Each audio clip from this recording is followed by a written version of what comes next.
Here he is, as promised, our hockey insider, Darren Dreger. Dregs, it's great to see you. It's been a dramatic week for Leafs Nation, no question about it. And we just saw that statement from the Dubas family. Dregs, I would call that taking the high road. That's how I see that. Taking the high road from Kyle Dubas and his family. Here's the thing, though. Last Monday, he said it was Toronto or nowhere. Given everything that's transpired over the course of this week, though, do you think that sentiment from the Dubas family may have shifted a little bit? I think it has shifted a little bit, but good luck tracking Kyle down to get anything official on record or off record. He is lying low beneath the radar, and probably a little decompression time required here as well. So why the shift, Jay? I think it's pretty obvious, right? I mean, he comes out with his media availability, undecided whether he wants to be an NHL general manager because of the pressures on his family. Then you fast forward to Thursday, and the agent for Kyle Dubas informs Brendan Shanahan he does want to stay on as general manager of the Maple Leafs, and he wants a sweeter deal on top of that, and Shanahan decides that he's going in a different direction. So effectively, Kyle Dubas was fired as general manager of the Toronto Maple Leafs, even though his contract was expiring. So I think that that's kind of the emotional shift there. The breakaway from Toronto, maybe no break is necessary, and there'll definitely be interest in a management position if Dubas is ready to make that move. And, you look at the Pittsburgh Penguins, Dregs, this has been a long process that they have gone through to try to find a replacement for Ron Hextall. And you thought that maybe they were getting close to the end, and then suddenly Dubas becomes available. You got to believe they're pretty interested in that possibility. I would think they would have to be, right? I mean, were they expecting Kyle Dubas to pop into the market like this? No, not entirely. They likely expected that Dubas and the Toronto Maple Leafs would find a way to extend his time in Toronto, but that hasn't worked out. This is why you go through an exhaustive situation and a process, right? And that's exactly what the Fenway Group, the owners of the Pittsburgh Penguins, have gone through. They like anyone with an analytics background. They like smart individuals, and Kyle Dubas is all of that. So I think it'll be more of what does Kyle Dubas want than whether or not he's a fit in Pittsburgh.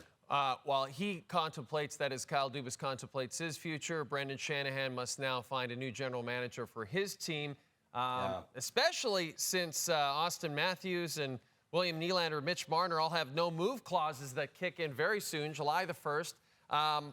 Dregs, what is the latest on the Leafs search for a new general manager? Well, yeah, there's a lot of heavy lifting ahead for that new executive, no question about that. The very latest is the process is underway, and Brad Treliving, formerly the Calgary Flames, seems to be at the head of the line right now. But, it's not like Brendan Shanahan is going to stop with Treliving. I mean, the expectation is that Shanahan will continue to have conversation and consider other potential candidates. But, among the many parameters that he laid out in his media availability on Friday, he talked about needing a level of experience. Well, Brad Treliving has that, and there are some other experienced general manager candidates that could be available. But you know what, Jay? I don't think that this is going to be a process anywhere near what we just discussed specific to the Pittsburgh Penguins, or even what the Calgary Flames had to go through before promoting Craig Conroy. It could take a week, maybe it takes longer, maybe it takes 2 weeks, but I don't see Brendan Shanahan going through the full rigmarole.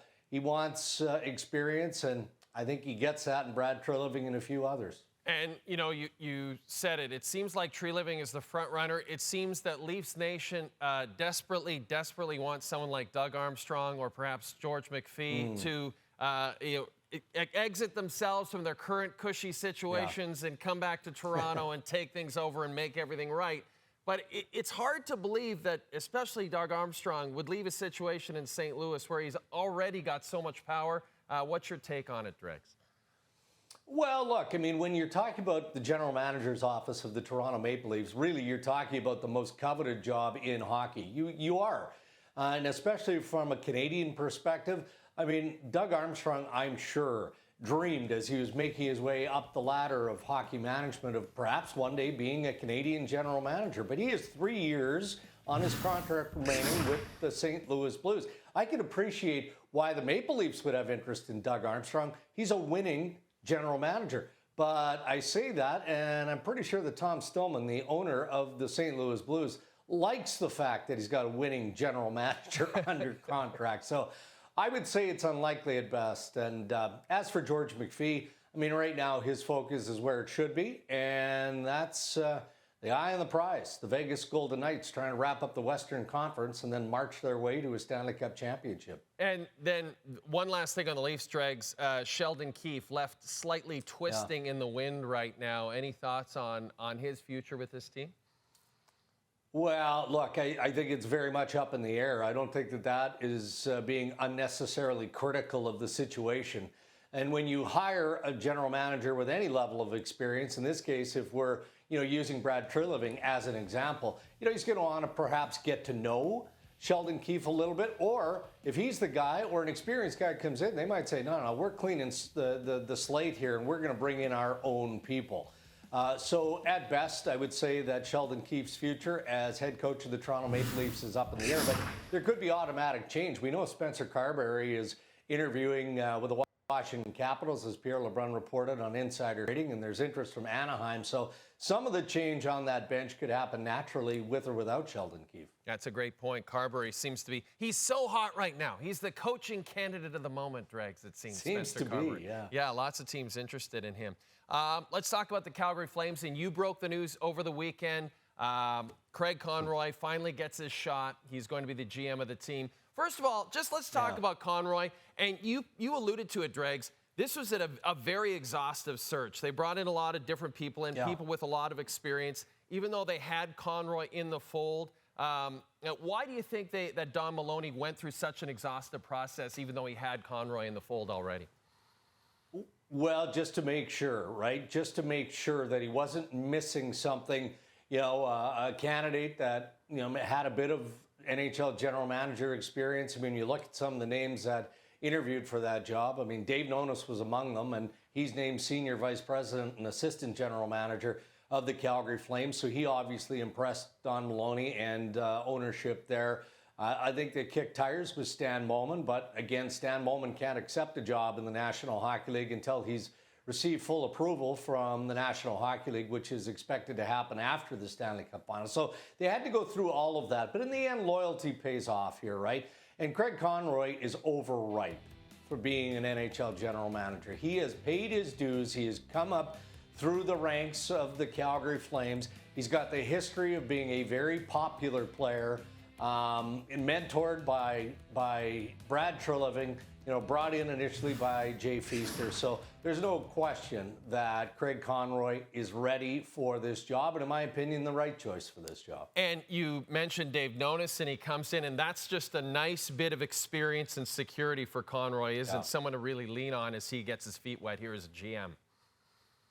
100% agree with that, Jay. And look, there's a lot of work that needs to get done in Calgary. And it can start with the hiring of a head coach, and that is going to be a real difficult process. I mean, they're not just kicking tires on individuals here. They're going to look at what they have internally. Mitch Love of the Calgary Wranglers, he's got to be a candidate. There could be some other internal candidates that they consider. But then they're also leaning on experience and looking at that position to some degree, I believe. I mentioned Gerard Gallant let go by the New York Rangers. Here's a guy with a long resume. He's noted as being a very good coach, but a player-friendly coach on top of that as well. He's not a pushover. Don't read this the wrong way. It's just how he approaches players. He's got history with Jonathan Huberdeau. The investment in Huberdeau within the Flames organization is a significant one. So they need Jonathan Huberdeau to feel comfortable and get productive again. So there's a lot of work to get done for Craig Conroy, Dave Nonis, and everyone associated with that Flames management group. And Dregs, we heard Conroy say he thought the players didn't have a lot of fun coming to the rink last year. Maybe a thinly veiled reference to the situation under Daryl Sutter. You talked about it, a player-friendly coach, someone like Andrew Burnett, even someone who is so good with Jonathan Huberdeau in Florida might be available as well, correct? For sure. Yeah, I mean, that's a name that has to be pushed out there. Whether it's Calgary or somewhere else, Andrew Burnett is an NHL head coach, no doubt about that. And I believe he will be on a bench, and he'll be a hot commodity. He really should. I didn't mean to overlook him. I just looked at Gerard Gallant and the history and the quality of the coach here. But Bruno most definitely will be in the mix. Dregs, I thought another comment from Conroy was very interesting in the media conference on Tuesday about Elias Lindholm and the situation with his contract and the fact that, you know, he referenced Johnny Gaudreau. And he essentially said, we cannot let this happen to us again. We cannot lose a star player for nothing. So what's the latest on Lindholm? Because he also referenced the fact that Lindholm was not shy about the fact that he wasn't too happy last year, wasn't sure he wanted to return to the team under Daryl Sutter. We know Sutter's gone now. What's the latest? Yeah.